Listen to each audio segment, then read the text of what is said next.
Okay guys, I'm back with another setup on Assetto Corsa, this time for the PS4. So what I've done today is I've got a base setup for you guys. This is just a setup just to give this car more stability and get it more consistent for you guys. I've done it on the Redbull ring just as it's a new track that you haven't tried and no one's really done any setups on it. So we're going to be new to this track, we're going to be new to this car. I've not even tried, even though I've got the PC version, I haven't actually done any setups for this car yet. So basically what I've just done is trying to get this car as stable as I can. It is not going to be as fast as it physically can yet.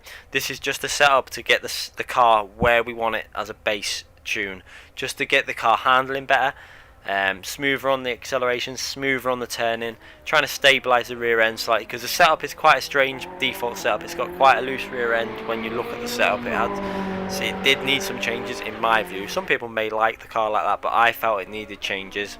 So this time we've just let the replays go from the lap that we're going to upload, just while we go through what the setup is about this time. So it's not an ultimate lap time, this is about just getting a base done for ourselves. Although when I tried this setup out online last night, I was in a couple of lobbies and it was slightly faster than what I did in the McLaren 650S. It was only a couple of attempts faster, but it won me every single race I entered on the Red Bull ring with this car.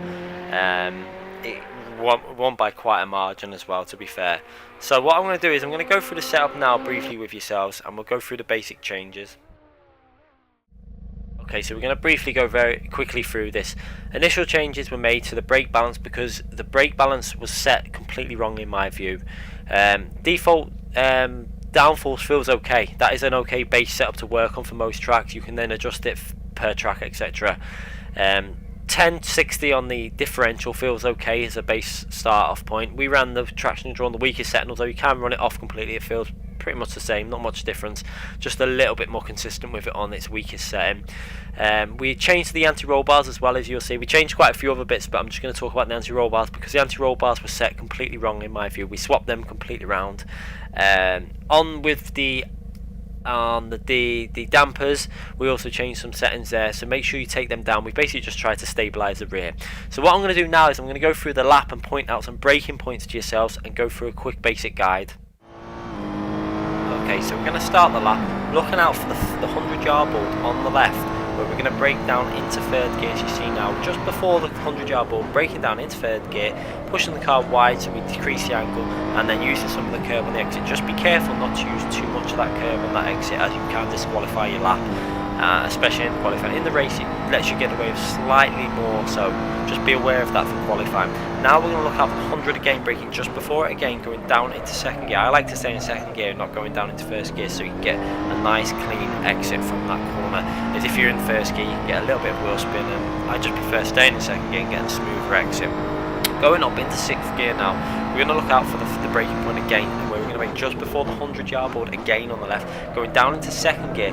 Try and hold that inside line as long as you can, so you've got the power as early as you physically can. Now we're going to look out for the 50-yard board on the right, where we're going to brake just before it again into fourth gear. Stay in fourth gear if you can, and just try and hold a tight line in on that corner, and then you can get on the power as early as you can. We actually tried to get on the power a little bit early, had to back off and then go back on the power. Again for this corner, try and lift off the power and get a smoother exit as you can. The more exit speed is the better. You will get a better lap with a smoother exit from that corner. And now for this corner, you want to be looking in between the 100 and the 50, just there, braking down into fourth gear, chucking it and letting the rear go slightly loose as you power through that corner. Now down into third gear for the final corner, use some of the curb on the exit, and then we're going to push our way over the line. I think this lap was only a 1 minute 30.1, but we should be able to get this into a mid to low 29, I think, with a better setup and a cleaner lap. There's definitely potential for a 29 with a smoother setup. Anyway guys, if you've liked this setup video, please give me a thumbs up and I'll be back with more videos soon. Thanks again for watching.